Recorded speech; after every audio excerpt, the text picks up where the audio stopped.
Hello, everyone. Welcome to tonight's episode, this evening's episode. The title is Angels of the Hidden Angle.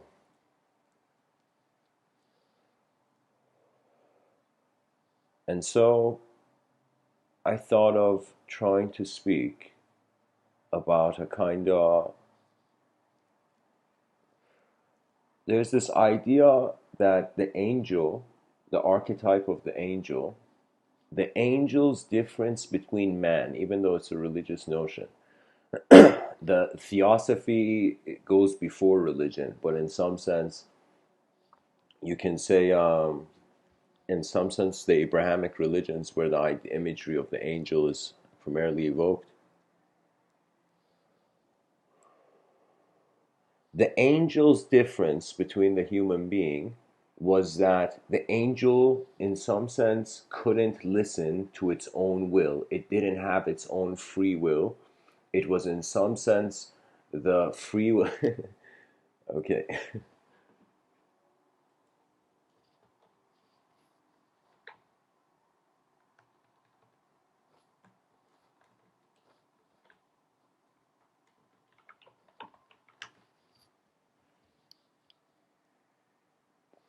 The angel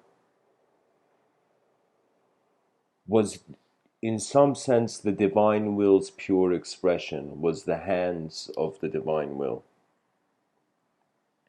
But the human being had a will of its own. And sometimes I've looked at nature and I've wondered, could it be that anything that is not conscious to itself, or how would I say it?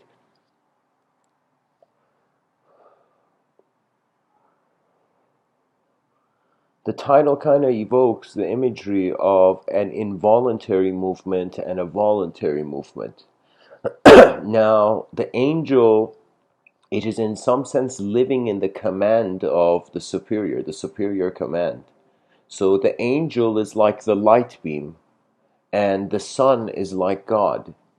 And the light beam hitting the eyes of man, the human being, in some sense is kind of like,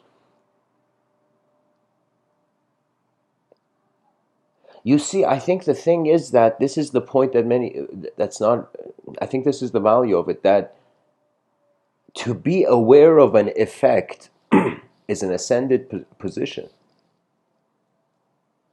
That means how many creatures are not aware of what they can result to. That's kind of like saying you play piano keys, and you don't hear the sounds, but you keep playing piano keys.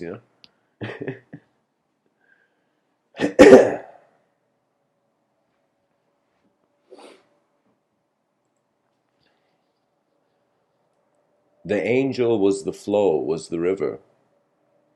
Man was the drop. With the drop came individual choice, but the drop had an opportunity to evaporate or to go towards the river. And you see, just like in some sense water drops find their way to the river, I feel that the advancement of our civilization will be very similar. And in some sense, angels and hidden angles. First of all, I don't know how many people notice this, but the word angle and angel are very similar. Like angles are geometric angels for scientists. They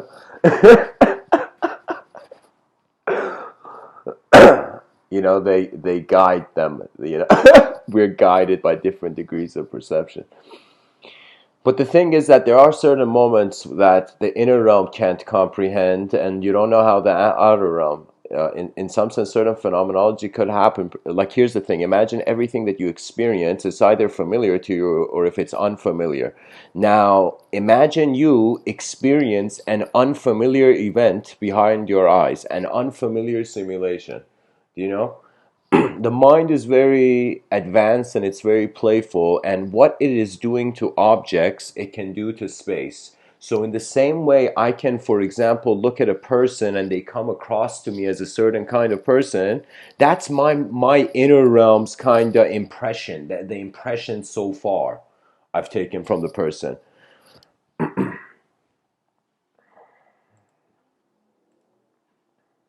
Just a second, folks.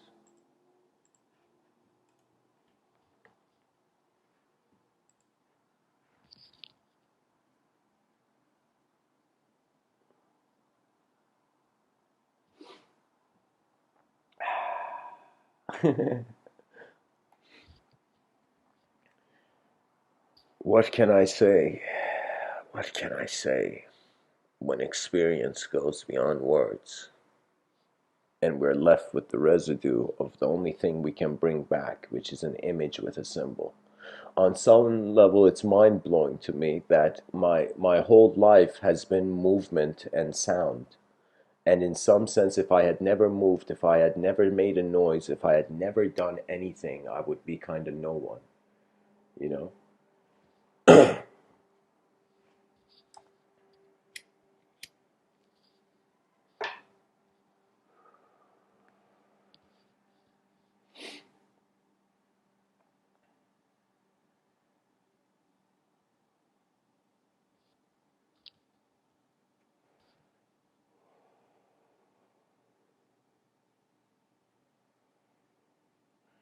The hidden angle is the unknown. The angel is the experience of the unknown and what is in it, I would say. A state of mind that is based on information individualism. It's very easy. It's like there's consciousness before there is individualism or collectivism. And we, in some sense, the individualism is the lens. So there is no saying that after this physical existence of ours transitions, in some sense, what is left there? There is this kind of idea that when it rains, the raindrops, in some sense, the forces of nature, like how there's a cycle of evaporation of water, and then it rains again, and then it evaporates, and it's like this cycle of coming into visibility, and it's like a journey of states. It's a journey of phases.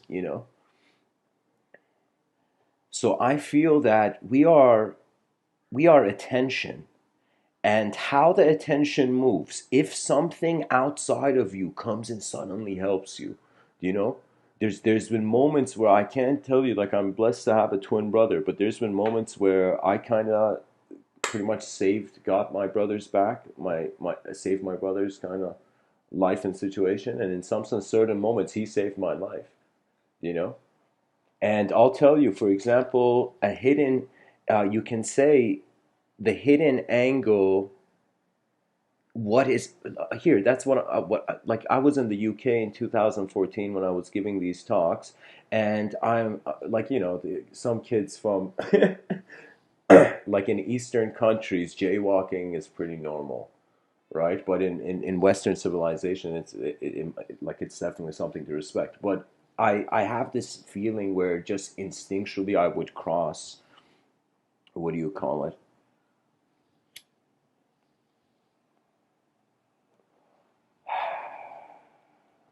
Pretty much a friend of mine named Cyril, who I didn't end off things like, we weren't friends at the end of it, at the end of my time there. But the thing was, he saved my life literally from a bus, and I was walking, and suddenly he pulled me from this red bus in the UK, in Birmingham. They had these, like, they have them all over UK, these red buses. And he saved me from a red bus. And there was a moment where we were just walking to go, you know I don't know, like it was a dorm room kind of university accommodation kind of situation there. And anyways, it was a moment where after that we both laughed, but it was as if his instincts saved my life. His intuition, who that person was in that moment, was as if he saw the hidden angle and he did something about it. You know, as if that moment where I was walking in the bus, that Cyril saw the hidden angle and just did something. And it was as if when you see the hidden angle and you consider it and you go forth, I think there's nothing more angelic than that.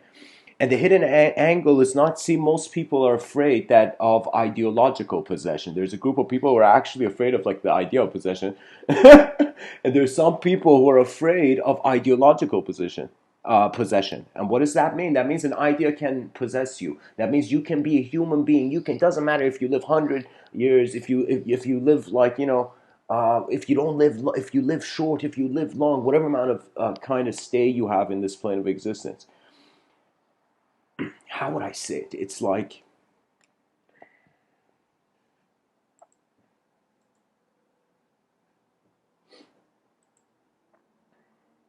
I think the hidden angle is literally the update of civilization. And I feel the hidden angle, because civilization has been defined through a dualistic system. That means, isn't it strange that when we think about morality, we have the concept of good and bad?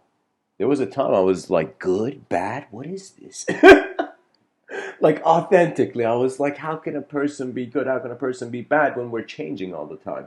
And then I noticed it is really where the attention is. So you could be a good person right now, but if your attention is on something that is bad, technically you are good, but you're seeing the bad. So it's a nullification, you know? It's like I remember I said this to when I saw my parents last. I told them, uh,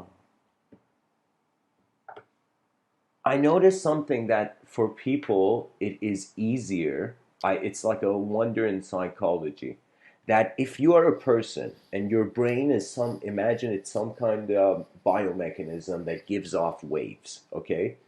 And the person, let's say, has a sort of speech threshold for the day.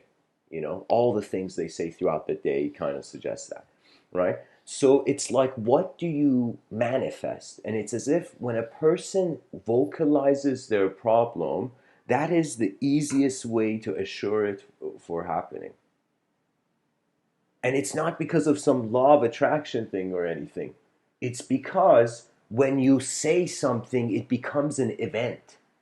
When I'm think before I give the talk, it's literally just potential. It's just pretty much moving geometry behind my eyes. And then I when I speak and when I say the words, and it comes like literally I translate my own imagination.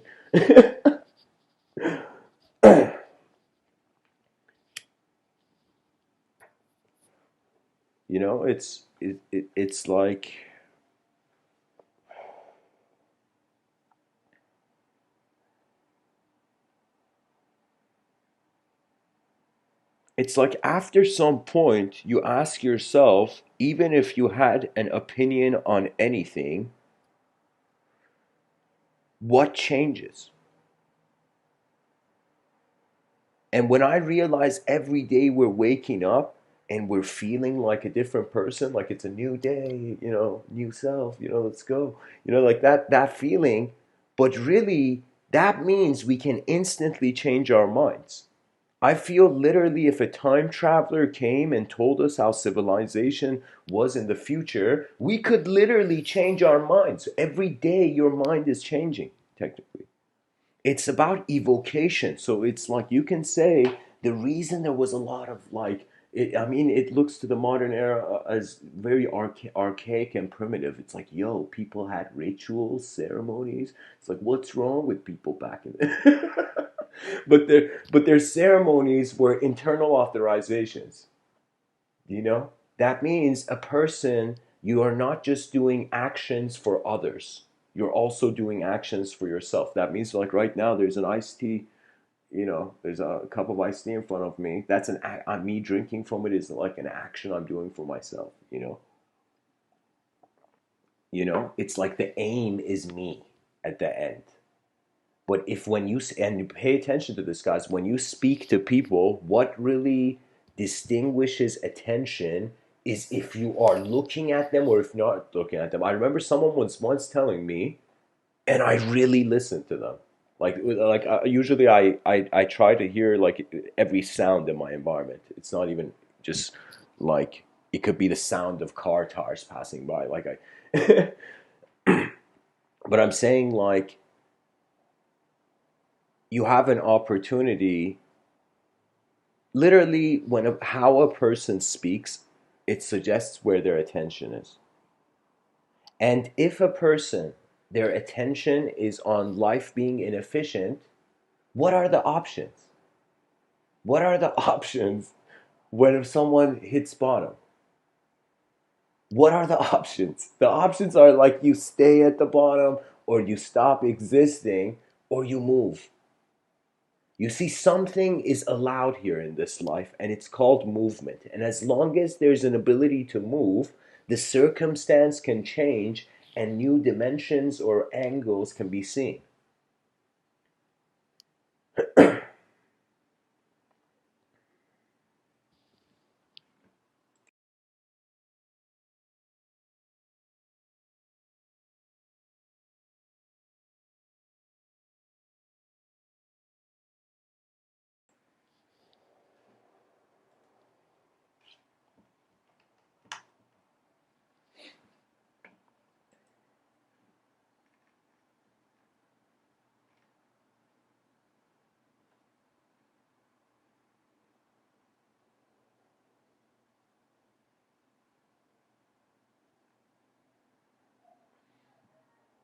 Sorry, guys, I'm just looking at the chat section trying to catch up. Okay, so thank you to Ollie. Ollie's too. Thank you for your contribution to my efforts.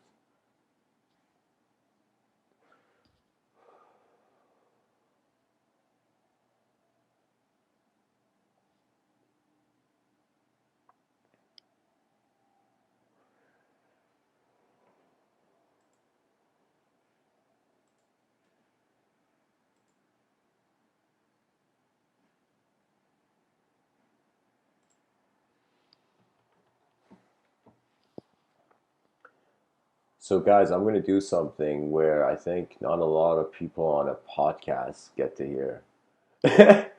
I'm going to read for you the definitions, dictionary definitions. Imagine we'd never heard the word angel and we were just looking it up.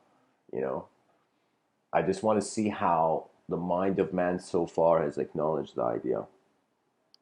So it says a spiritual being believed to act as an attendant, agent, or messenger of God, conveniently represented in human form with wings and a long robe. God sent an angel to talk to Gideon, the angel of death. Figurative. Uh, anyways, an attendant spirit, especially a benevolent one. There was an angel watching over me. This is the example. Guys, I'm reading the dictionary definition of angel. So I didn't know angels were nouns, guys. An angel is a noun. That we all know. You know?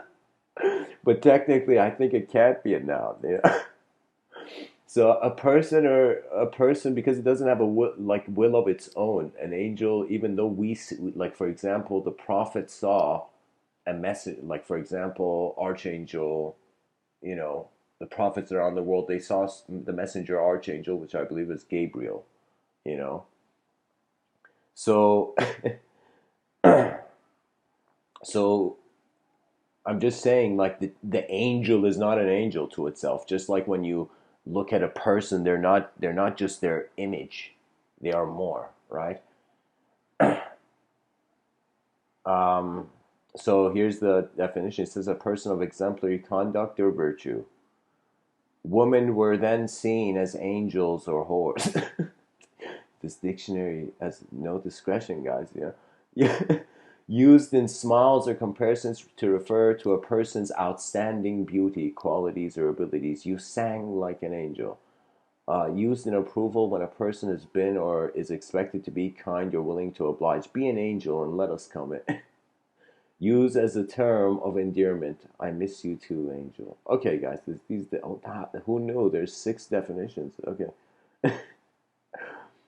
An angel investor, guys. You know, an angel investor, the guardian angel of the business. Yeah. A person who supports a business financially. There we go. A financial backer of a theatrical production. Okay, there we go. Technically, everybody in the chat section, based on the dictionary's definition, will technically be an angel. They're helping with the production. We historically an English coin minted between 1470 and 1634 and bearing the figure of the archangel Michael killing a dragon. Guys, even money was religious. Yeah, I mean, of course, there's a lot of. Yeah.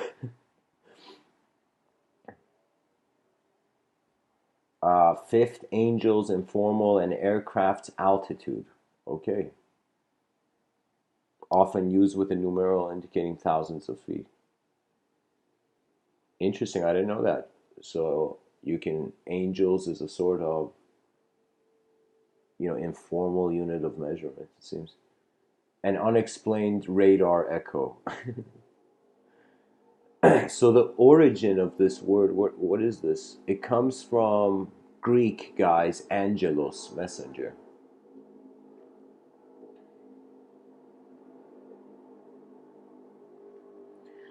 Anyways, so it's a word that can have multiple meanings, just like how words come across differently to people. It's like you can totally see like the idea of it coming across differently to people.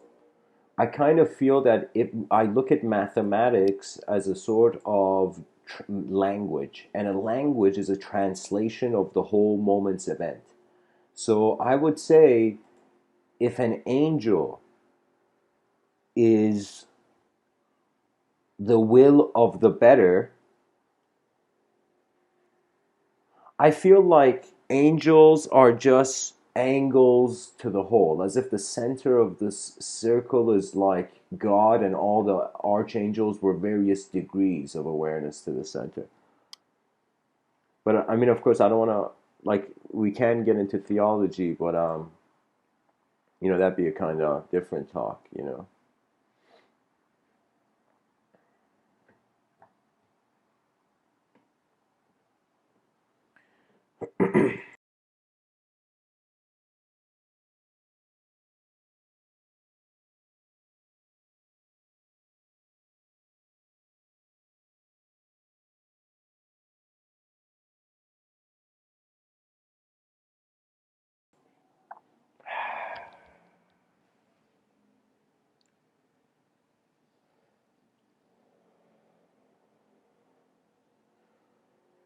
That's the thing, guys. I think anybody who understands how the alphabet leads to, it's like meaningless letters placed beside one another suddenly become words with full of meaning.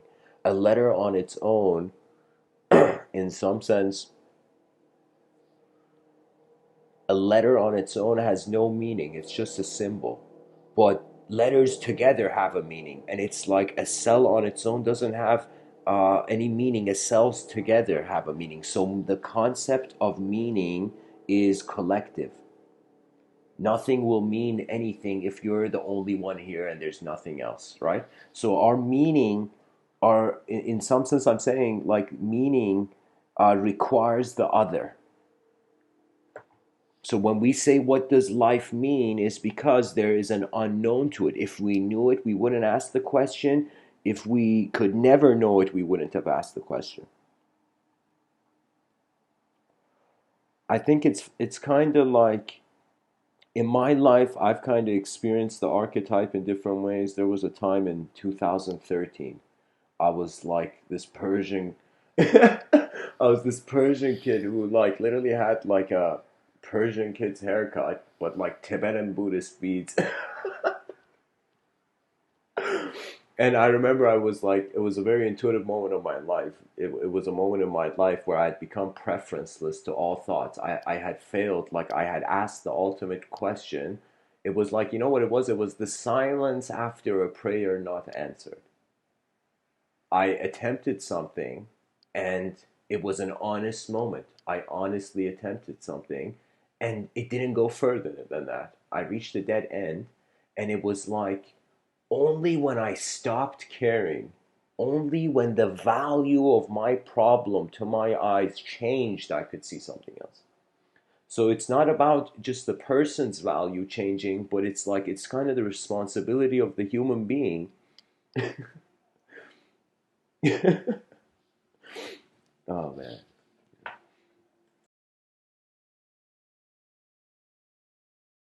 Guys, if I think if I look at the chat section, I'll never get through the talk.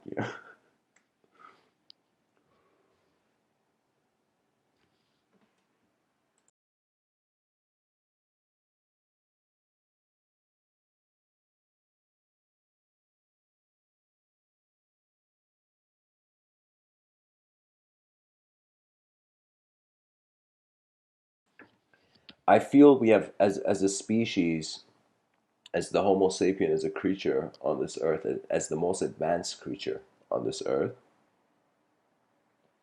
I feel we have mastered objective mobility. We have received a lot of teachings from the beginning of our existence, pretty much. Our education in the space time continuum began. But it's as if in this space time continuum, there is this thing that appears as a mirage, but when you go closer to it, you see it's not a mirage. People think that there's the illusion first, then the truth. This becomes a situation where that you are the truth and then you are looking at the illusion. You see, that means this was what the Buddha kind of understood.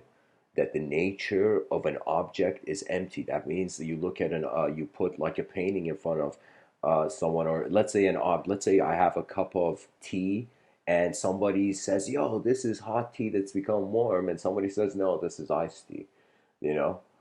And so it's as if one object has multiple meanings to different people. So the object doesn't have a soul, doesn't have a nature, doesn't have a mind. You are the mind in the room, you know? You're the intelligence in your moment.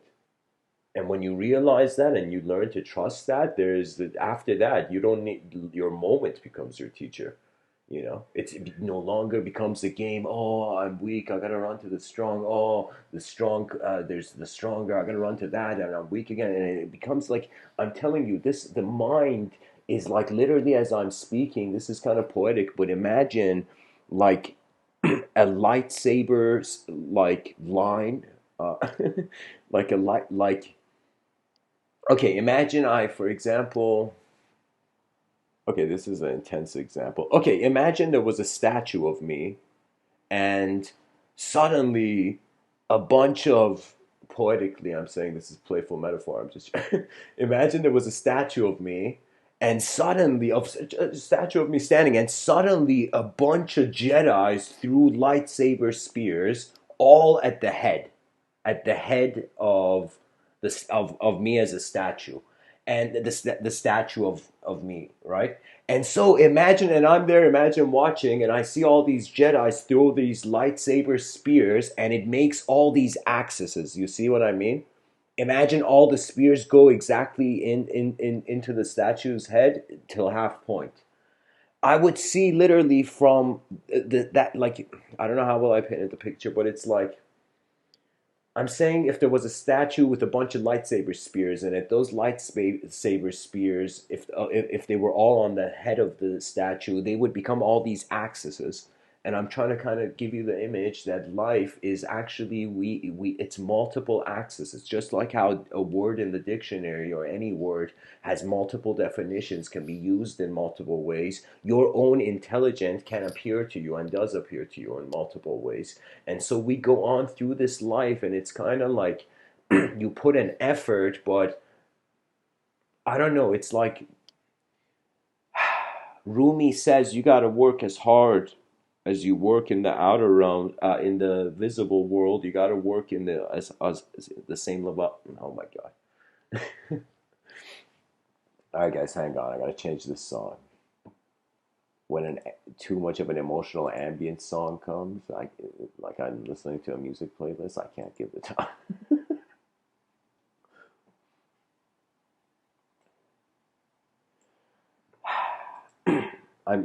I think there was this idea, I wrote it in my kind of writings. It was,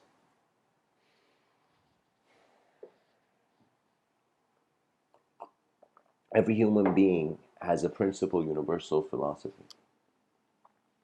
That means your eyes open to this world, and your eyes and your mind was a space for processing, and everything you have ever seen so far has kind of has been processed by whatever you're bestowed, you know?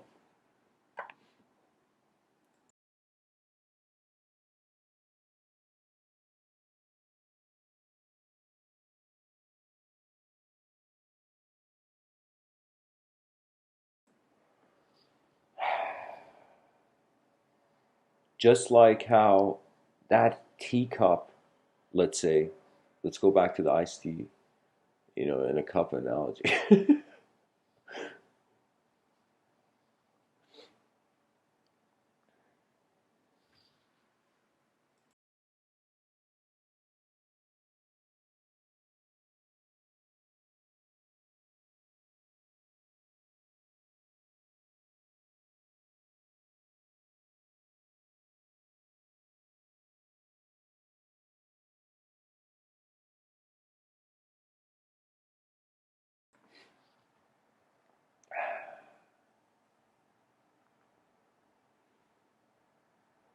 I'm trying to say, the same way we look at an object, its nature is empty, we imbue it with the life and the image and its meaning and its symbolic subjective, like how we link a subject to the object.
Okay, guys, sorry, I needed a quick breather.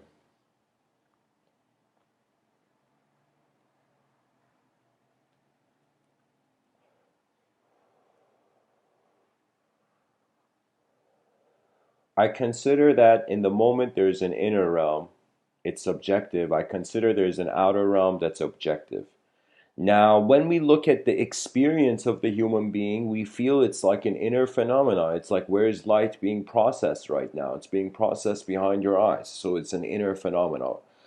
I consider what's behind your eyes inner phenomena, your inner realms, what's in front of your eyes, the outer realms.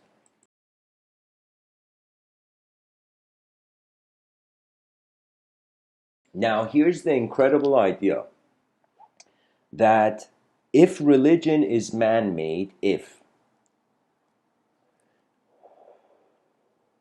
it would mean that the concept of an angel had to come from an existential form. That means it's as if like man saw the bird, man saw man, and then thought, okay, man with wings, angel. Do you know? Or maybe it was the appearance before. Maybe there was the actuality. Because right now, think about how many people are living in a normal kind of secular society, but everybody has this film of imagination going on. Do they not? We have this film of imagination running, and the film of imagination deviates with reality. So your inner life is literally your response to your outer life. So I would say the concept of an angel was the angle of response to a moment. And what that could be, in some sense, there was a in the imagination was wild back in the day. Who knows? It's like there's no, we can never know if the caveman had access to imagination, but it like, or if it didn't. Do you know? We can't know this. We don't know if imagination predates reality. What that means is where thoughts dwell is if we think it's just the brain, but the brain, if it was seen as a rare antenna, a fragile antenna, it would, with every subtle move of attention, change the quality of form. So let's say you're being right now, you are technically in formation, in a formation. So if your attention move, it changes how you are in formation to yourself.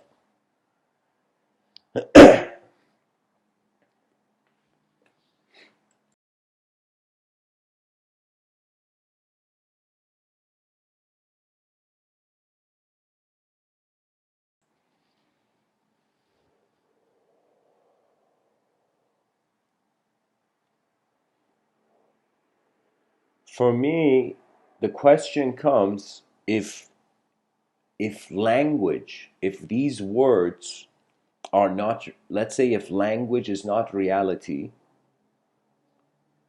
if subjects are not objects, then either the object is misdefined or subjects exist on their own.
Sorry, guys.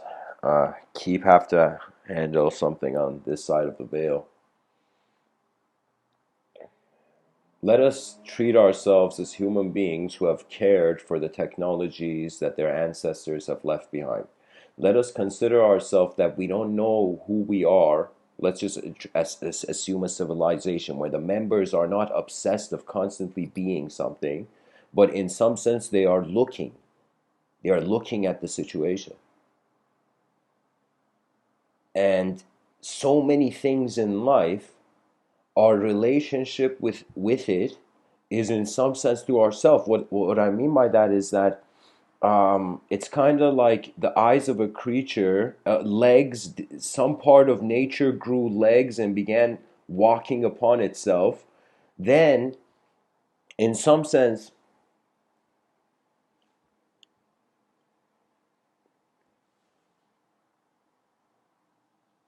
it became objectively conscious of the environment.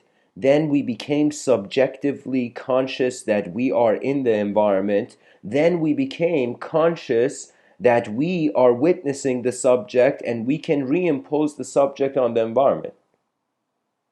And so, what really we are left with, and what metaphysics, I think, experientially is for all human beings, is that they are just watching. That's it. I think for people, we have reached a point where it's like an attributeless watcher of all the things that are happening in the moment. And what do we do with this watcher? So, what I think is going on is it's like this kind of circle where an object becomes a subject becomes empty. And then from emptiness, the cycle repeats. So subject, object, emptiness. Subject, object, emptiness. Conscious waking state, you feel like an object. In your dream state, you're a subject. In deep sleep, you're nothing. And this constant pattern that we go, it's as if it's like our biological design is its own language. You know, it's like when you want to understand the body, sure, there is kind of like the medical approach of seeing what's how the cells are behaving and whatnot, opening up the body and kind of learning from it. But then there is this view as if the body has its instructions built in how it was designed. That means I kind of looked at guys like if you put your palms on the ground right now, for a moment, just if you put both your palms, make sure your palms completely touch the ground in front of you, and literally ask yourself, does it look like our evolution was like not finished? Does it look like what? Does it look like, how would I say it?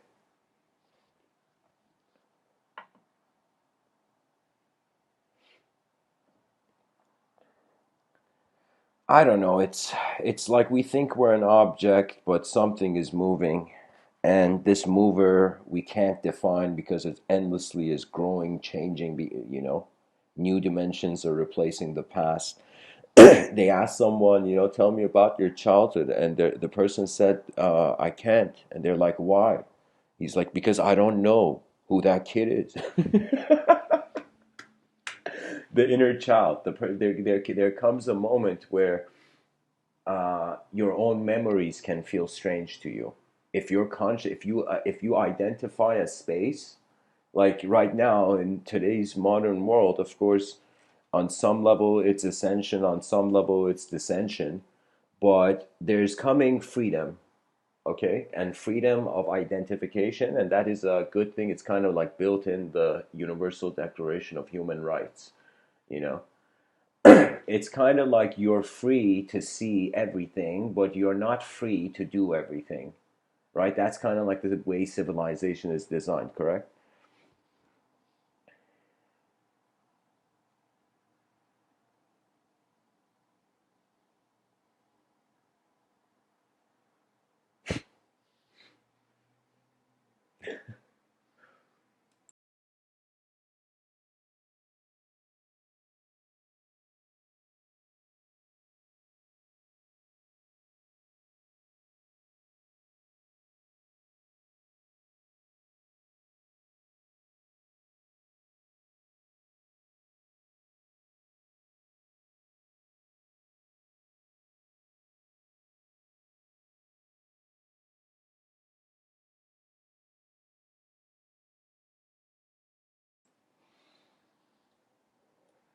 So if we define intelligence with movement, we will forever be perceiving things dualistically unless the meaning of intelligence is not movement. Not that it's not movement, that it's kind of like you're like, all right, what's the answer to this problem? And you go see it's a different problem and a different problem and a different problem, and this endless regression through mystery of the source. The hidden angle, I've sometimes seen it. I feel like in this lifetime I saw the, as Terence McKenna says, what does he say? He says he says the other tenant in the room. Terence McKenna says the other tenant in the room. Right now, we feel that it's human intelligence here, and because we're the most sophisticated species, we're painting the picture over what all the species means. But like, any wise general on a battlefield, you, in some sense, have to consider the variables, and you have to consider that if you want a world where you want everything to be truth, like you're going to see a lot of breaking because sometimes life is it's I think it's resonance orchestrated as if like the universe like a simulation was written with imagined piano notes. It was like a certain musical melody that was like a seed, and this as this universe was unraveling, it was playing out the song on this like uh you know it's like existence is simultaneously being a symphony, and your participation in it is like, what instrument in this moment am I? Some sort of, I want to create some sort of relationship like that, like for the viewer, for the audience, in the sense that you kind of see the metaphor, that is. So there is, for example, Rishi Vyasa, this yogi who wrote the Mahabharata and the Bhagavad Gita.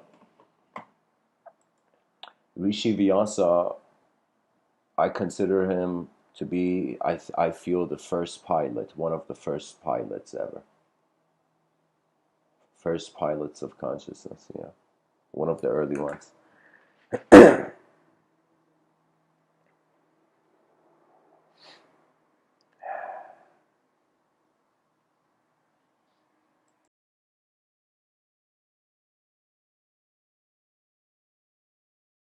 Rishi Vyasa is kind of guided by the intuition of his moment to, in some sense, write 18 books on leaves back in the day where nobody cared for books. The people were like, book, bro? Really?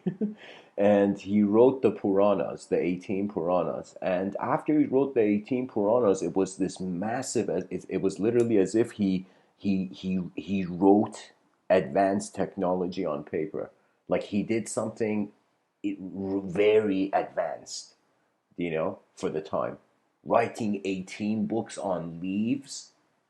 I mean, I could imagine people back in the day thinking, all right, let's write one book on a leaf, and thinking then it's practical. But having the intuitive will to write on 18, like that's next level. And so what happens is, and after he's done this, he is not content. He doesn't feel like it's complete, as if the magnum opus is missing.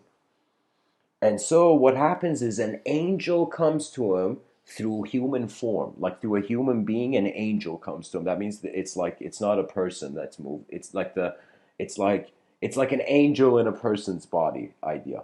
And an angel comes to him as if the voice of God and says to Rishi Vyasa, you will not be satisfied. You will not feel, your heart will not feel that ultimate contentment until you write about your love of truth. Your love of truth. That's when the poetic dimension is required. It's because it requires whatever is you are as a being. And so he writes the Srimad Bhagavatam. He writes the story of Arjuna and Krishna in the battlefield. He pretty much writes the Bhagavad Gita. And then it's as if he's complete. He finds that contentment. So the idea of the angel in that story, the angel came to him from the outer realms, but he was hearing the angel from his inner realms. That means it's as if like I don't know, it's like imagine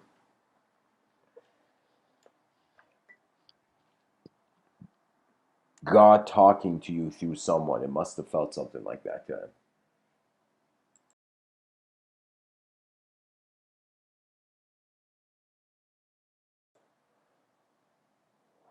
We have another mystic from another part of the world named Hafiz Shirazi. And this guy's from 700 years ago, a Persian poet, you know.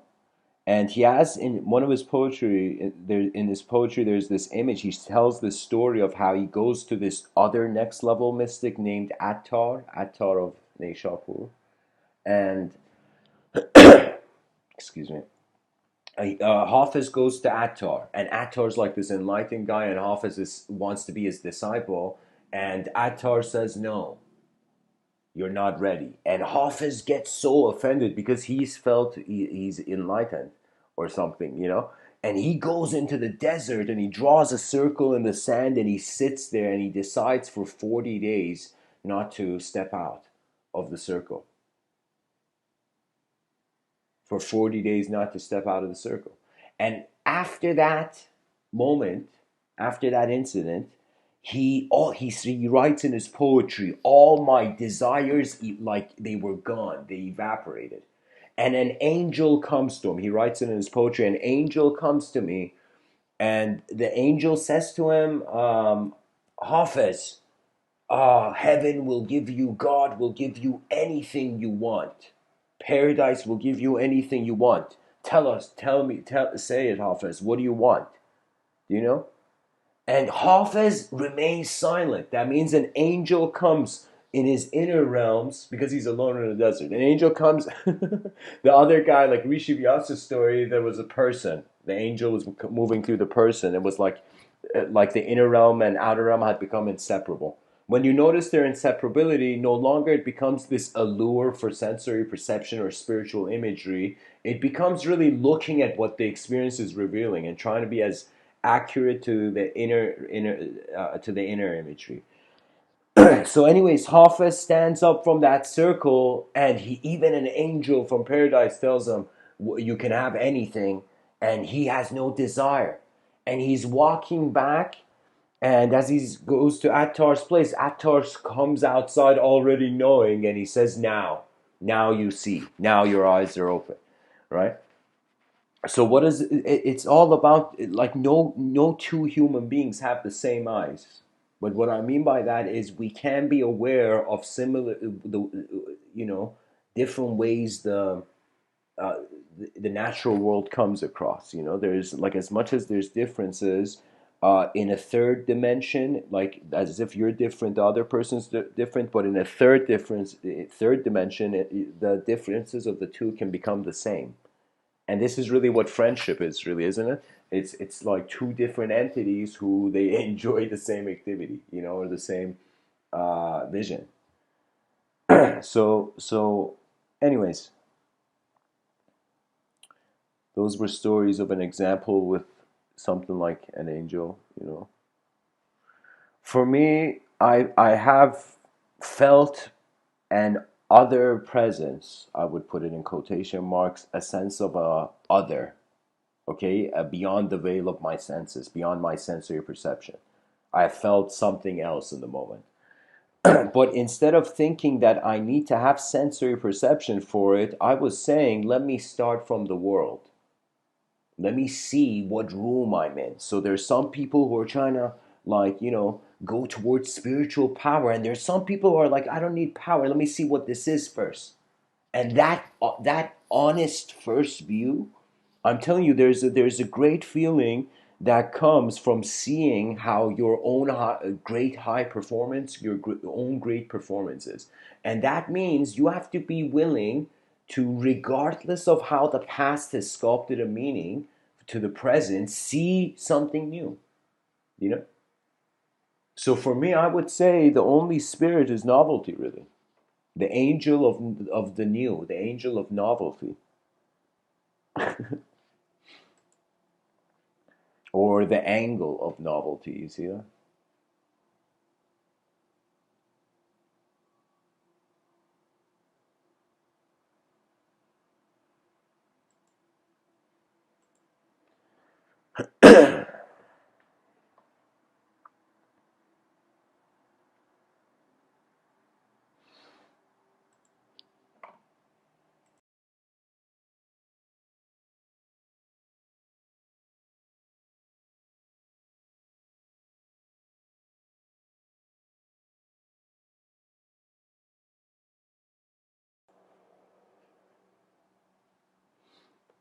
All right, guys. I think we need to go through a quote tunnel. Let's see.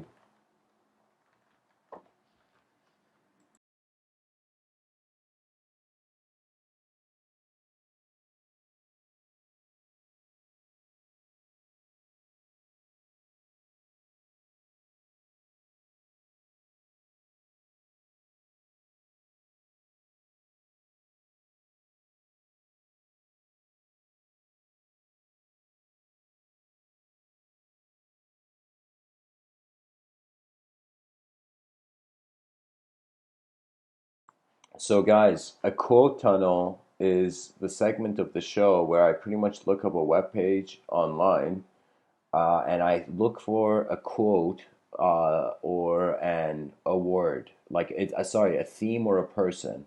So for today's quote tunnel, I'm looking at the theme, the word angel, and it's also for my own curiosity. I want to see what else others have said about the concept angel. So in Hebrew 13:2, it says, "Do not forget to entertain strangers, for by so doing some people have entertained angels without knowing it." Mary Baker Eddy. When angels visit us, we do not hear the rustle of wings, nor feel the feathery touch of the breast of a dove, but we know their presence by the love they create in our hearts. Another Hebrew passage, 1:14, it says, "Are not all angels ministering spirits sent to serve those who will inherit salvation?"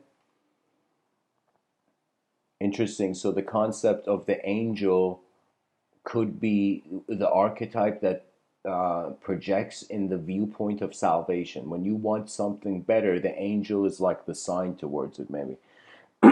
G.K. Chesterton. The reason angels can fly is because they take themselves lightly. I gotta clap for this man. This is exactly, this guy was ahead of his time. Even if he was born yesterday, he'd still be ahead of his time. Guys, I'm gonna put paste this quote in the chat section so everyone sees it.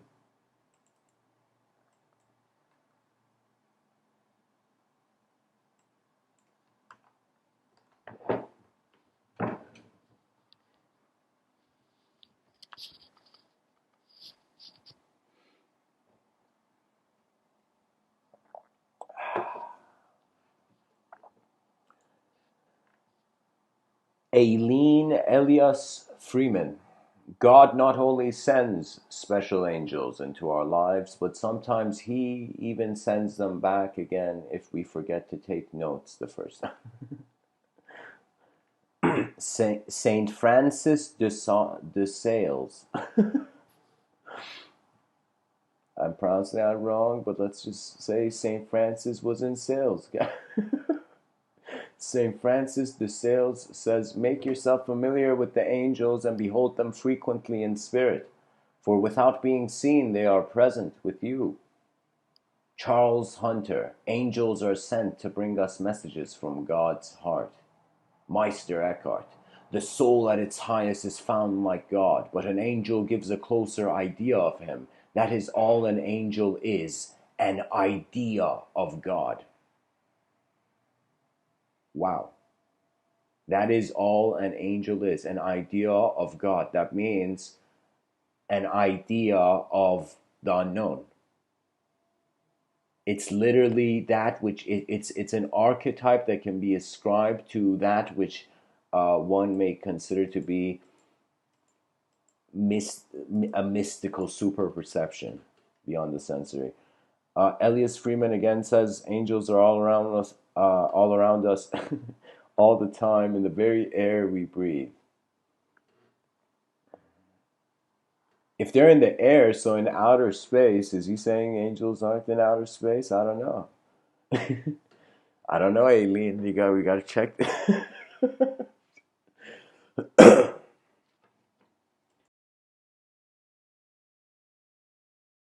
You know, guys, if angels are in our breath, it'd be kind of like, yo, did I just inhale an angel right now? I'm joking. Janice T. Connell says angels are inseparable friends who bring strength and consolation to those who include them in their lives. In truth, angels are our best friends. It could be archetypes that you could have the same emotion as you have a best friend with, too. You know? John of Damascus. Angels are intelligent reflections of light, that original light which has no beginning. They can illuminate. They do not need tongues or ears, for they can communicate without speech, in thought. Angels, Terry Guillemets. Angels have no philosophy but love. A philosopher would say love is a philosophy, but it's all good.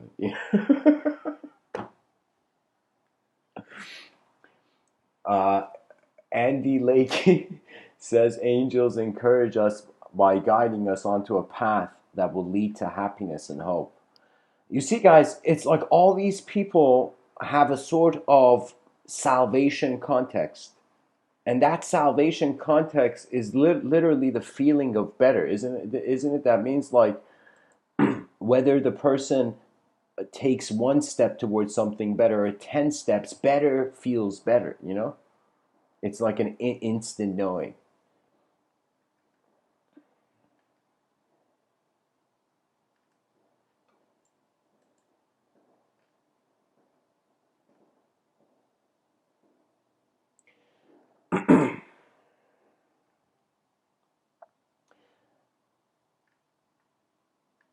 Angels represent God's personal care for each one of us. Andrew M. Greeley.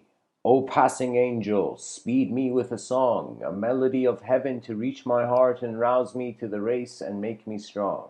Christina Georgina Rossetti said that. James Russell Lowell. All God's angels come to us disguised. Linda Soligato. Angels are messengers, but sometimes we misunderstand their language.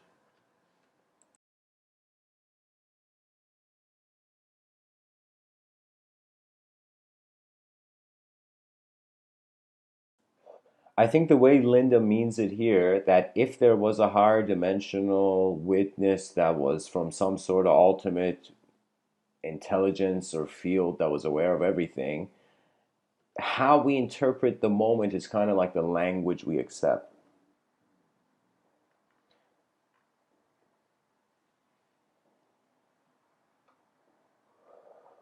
Aileen Elias Freeman again says angels shine from without because their spirits are lit from within by the light of God. St. Thomas Aquinas. An angel can illuminate the thought and mind of man by strengthening the power of vision and by bringing within his reach some truth which the angel himself contemplates. Incredible. I could say that the idea of the angel pondering on your mind is literally the phase before the full 100% unknown experience. That means it's like because we are objects thinking somehow we're subjects that own these objects. I feel there will come a time where we will not feel strangers in our own home, but we will feel our home could never be strange when it is inseparable with the cosmic activity. You're not alone here, a whole cosmos is happening.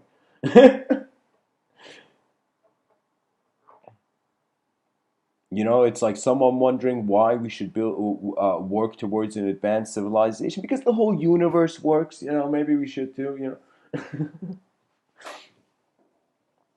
The Bible says the Lord will command his angels to take good care of you. They will lift you up in their hands, then you won't trip over a stone. William Blake. It is not because angels are holier than men or devils that makes them angels, but because they do not expect holiness from one another, but from God alone.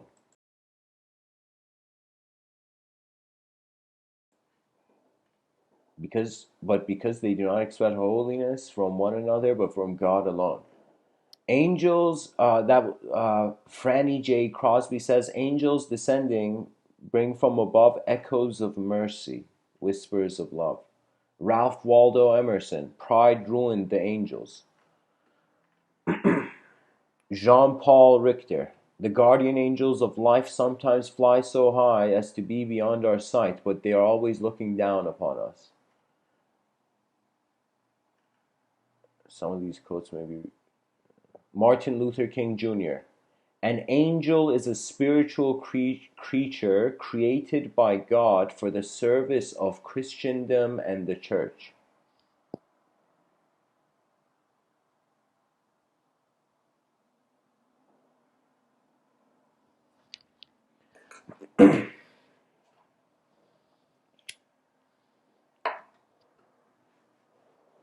Sometimes it's cool, guys, when I look at all these quotes, pretty much when I sometimes look at history,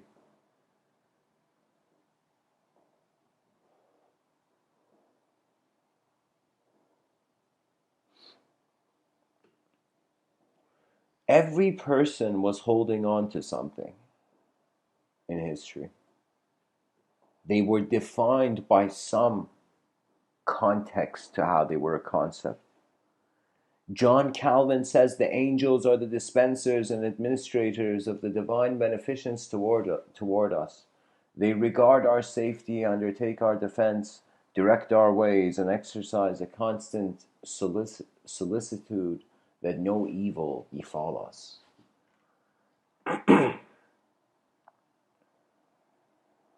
Thomas Carlyle. Music is well said to be the speech of angels. Wow, wow, that's one of those quotes that, see, this man understood what an angel was.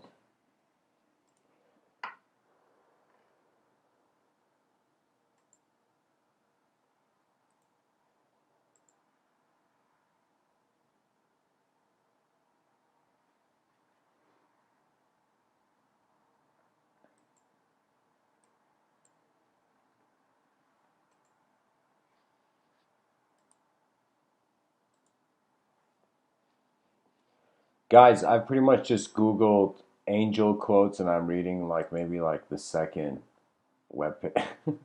That's like what the quote tunnel segment is usually.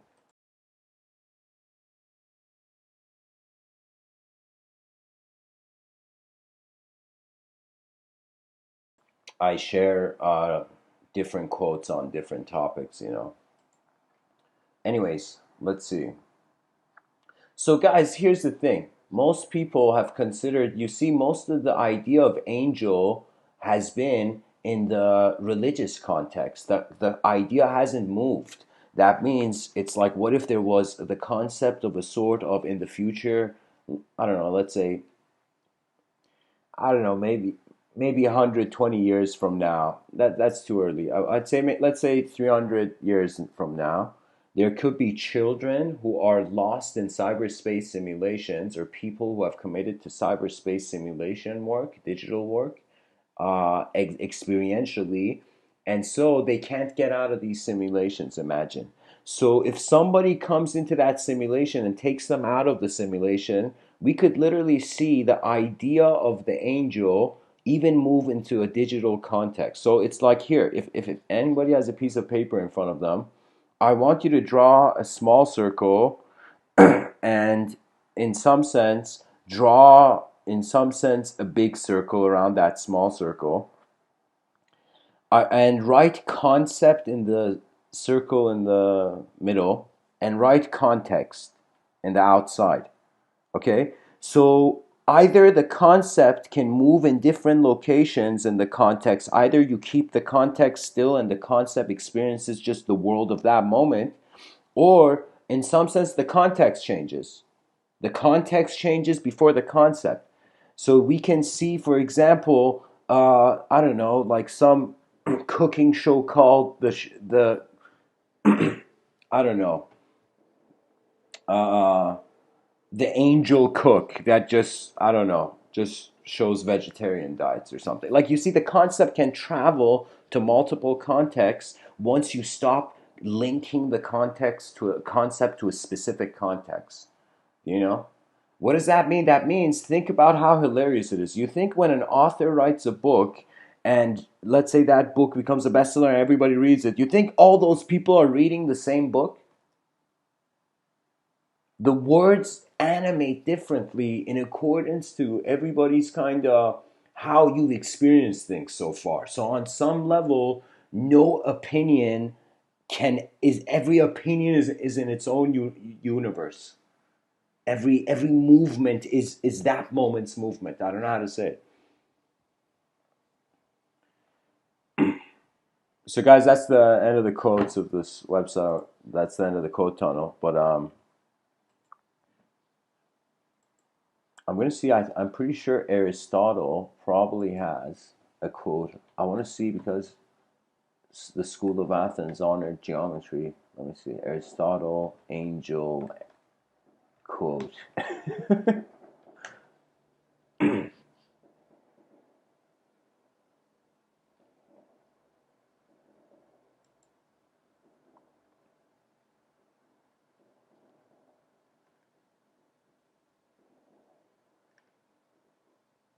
Oh my God, Aristotle has this quote. He says, when the storytelling goes bad in society, the result is decadence. Every virtue is a mean between two extremes, each of which is a vice. Aristotle says this.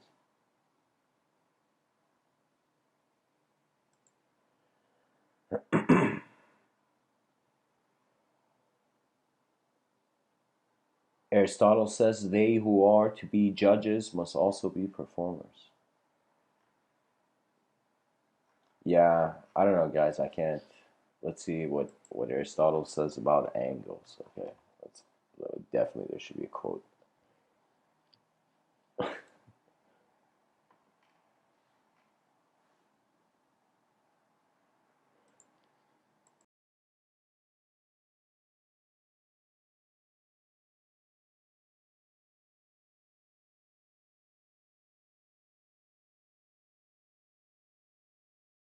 Guys, I can't find that, but I found something so much better, and I'm gonna read this as the last before we truly step out of the tunnel.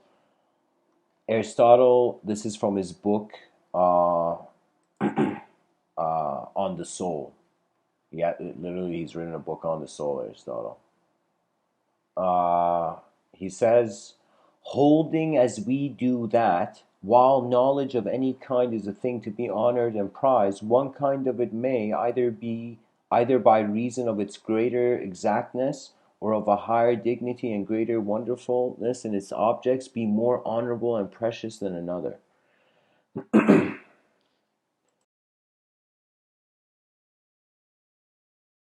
I think this might be a little too much to unravel. It's too long, but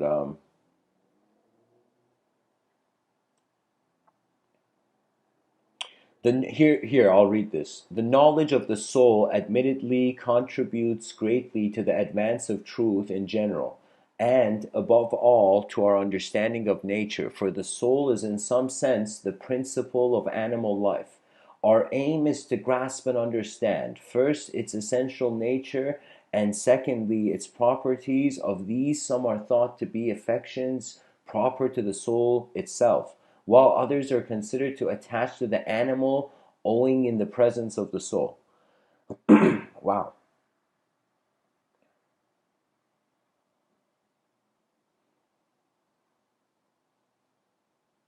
So he's saying the soul is. the principle of animal life. Yeah, you're looking at an animal, you don't know what's moving it. You're like, it could be one thing moving it, so you're like, then he says, our aim is to grasp and understand first its essential nature, and secondly its properties.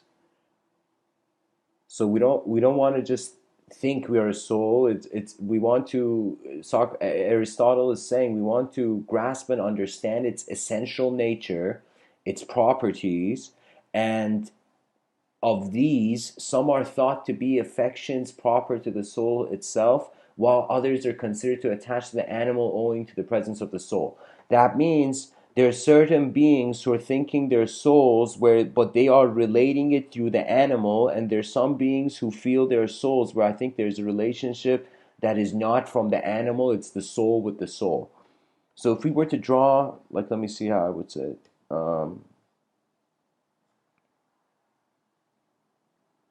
it. It's kind of like, imagine you draw three concentric circles. The first circle, the circle inside is the body, the circle outside is the mind, and the circle outside is, let's say, the soul. The outer circle is the soul, okay?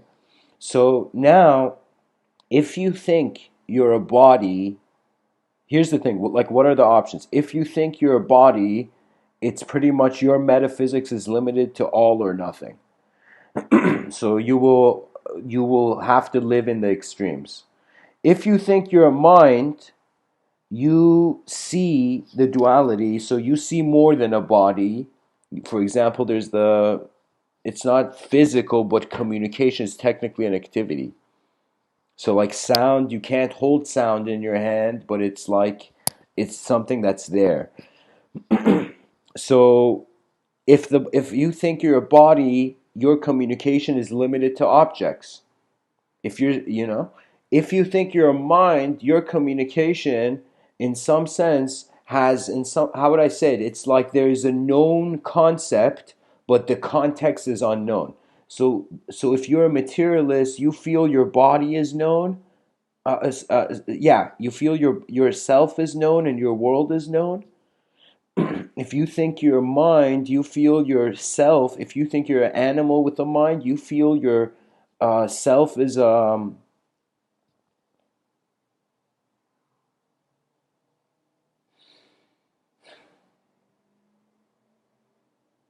okay. Here, I gotta start again.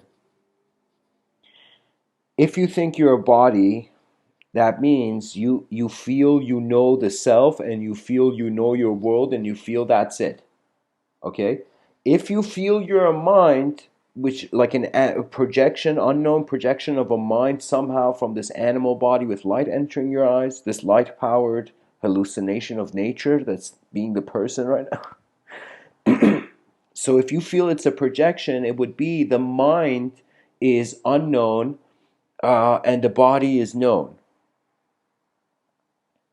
You see what I'm saying?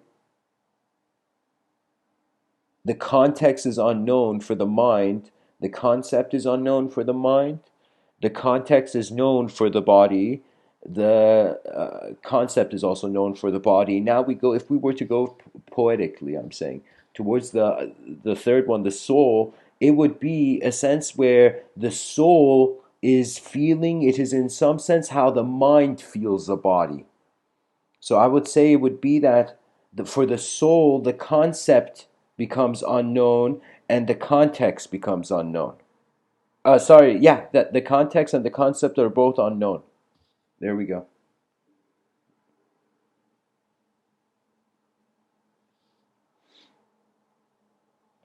We're just evolving towards something that's not dual, and I I feel that all this game of human knowledge is just to notice, regardless, at the end of it, it's like experience oriented. Regardless of how many stories hover in the void, experience is the true storyteller. So, anyways, guys, I want to end the talk here. Thanks for tuning in. I'm gonna open it up to Q&A in case people have questions, and if not, in a couple of minutes, I'm gonna end. So anybody who's watched this far, thanks for tuning.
So guys, I've shared this picture of the Jungian archetypes for the sake of the content in the chat section, for the people in the chat section to also see. Let me tell you something incredible. I'm going to give you Mr. Within's interpretation of, I don't know which illustrator did this. I don't know if Carl Jung thought about it. It drew a picture like this himself, but this is the most best way to comprehend Jung's core concept, okay? So this is kind of Mr. Within's interpretation on the four major Jungian archetypes, and this is part of the Q&A.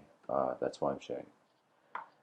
So you see, let's start from, in some sense, the person's shoes. The guy whose shadow is on the, what do you call it, where the shadow is. Let's start from there. You go see there's a person standing.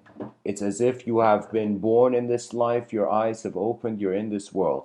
Then you go up and you see this person is looking at his hands. We are self-obsessed creatures. We're trying to survive. We're trying to take care of our humanity. We're trying to be human. We're trying to see the future. And so, check this out. This man is looking at his hands, at the palm of his hands, and he does not notice his shadow. And his shadow is the obstacle to his real self. So Jung was like, you have to confront the shadow. That's something that happens in the unknown. Carl Jung was literally seeing the children of the future generations, and he knew the immensity that kind of was coming forth. You know, there's so many people who they can't see how the future will be, but they can feel it, and it shows in certain poetic writings.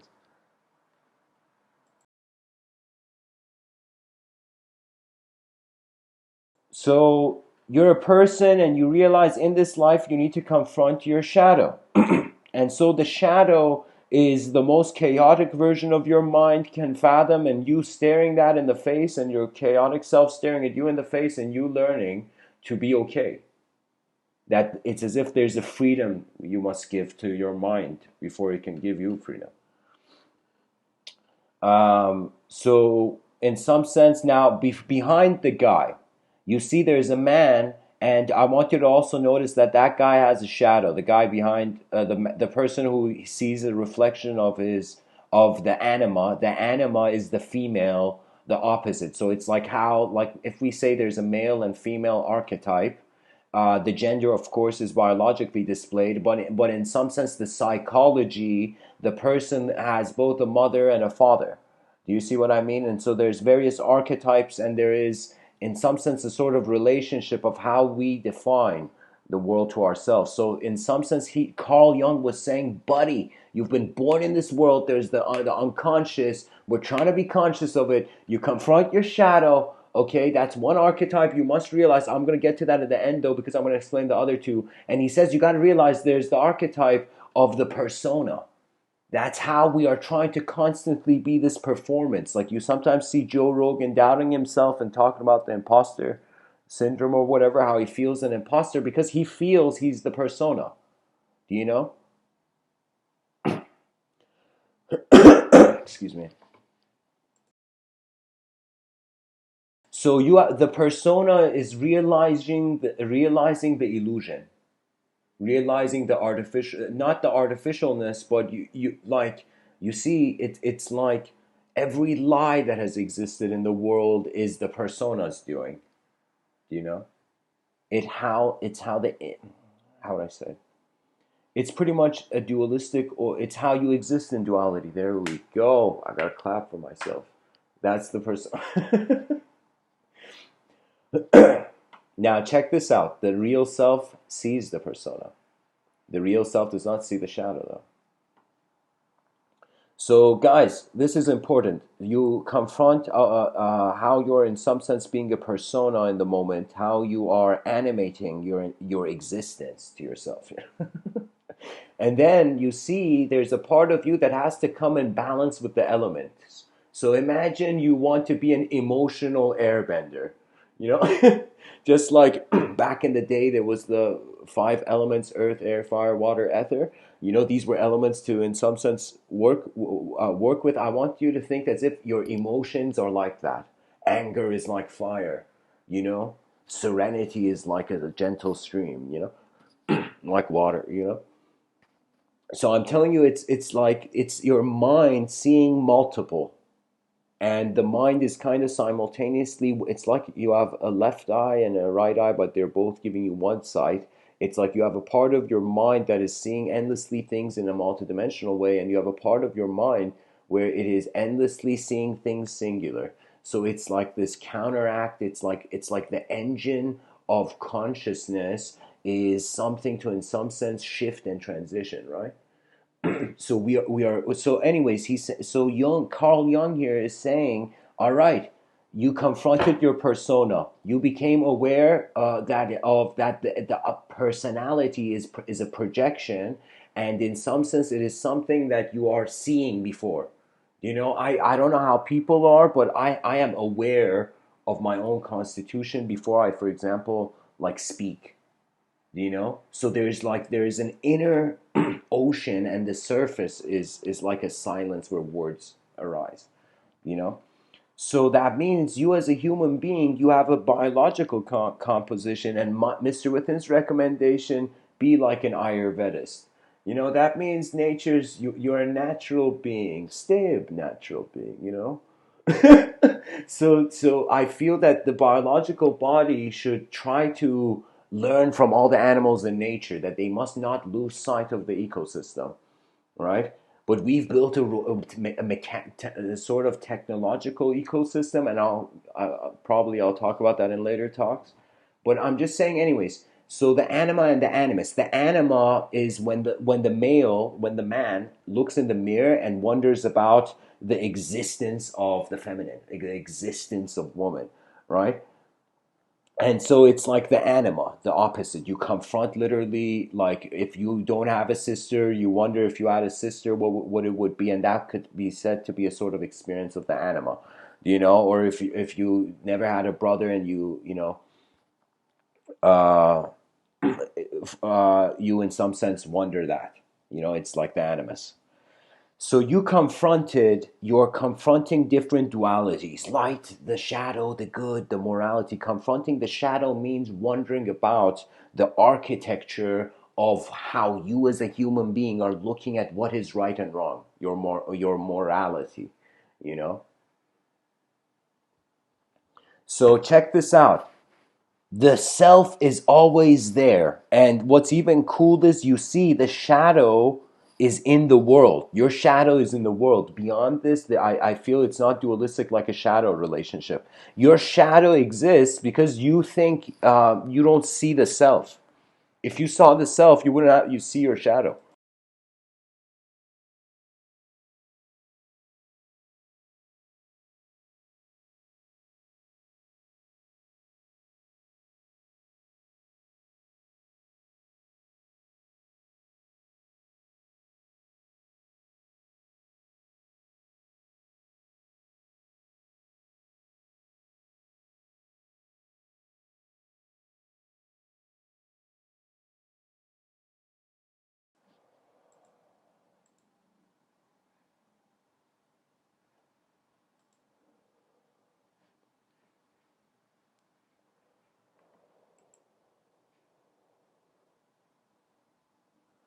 You know, I was thinking of this kind of interesting story that maybe, okay, actually, I'll keep it for later. So, guys, is there any more questions or is it all good? All right, so let me see what question I'm trying to do this at the end of the talk where I'm trying to see if I was someone who listened to this, what would be a great question I would ask myself. So I've said angels of the hidden angle. Angels of the hidden angle. The hidden angle is the unknown. The angel is the unknown making itself known. So I would say, how would the hidden angle, would the angel have a hidden angle? That's the question I would ask. I'll make that the question of the day. Can an angel have uh, an angel watching over it? Could angels have guardian angels? Could there be this endless regression of guardian angels? Everything's guarding everything as if they are one thing, you know? We will soon open our eyes in a civilization that will forget the past only to build a new dimension. And not to forget, it's all a movement of attention. Literally, we're like 8 billion paintbrushes, and our attention and comprehension and view and how we have even seen the world to be alive, all of this dictates, suggests how we will move in this world. You know, nobody can have a problem 24/7, by the way, guys, because in deep sleep, you're not a self. You don't have problems in deep sleep. That's why, some people sleep so well. They're like, nice, I'm reaching the sort of point of the day where all the images began from nothing and then they are returning to nothing. It's as if every day is a life. When every day feels like a lifetime, you can look in the mirror and wonder about if a soul had an age, it would probably be technological. I'm joking. They say the soul is like, old soul, young soul. I'm like, you kidding me, bro? The soul is beyond time. But they're like, yo, look at this young soul thinking the soul is beyond time. Oh, man. So, anyways, guys, thanks for tuning in and keep writing. And if you don't write, I'm talking to your future self.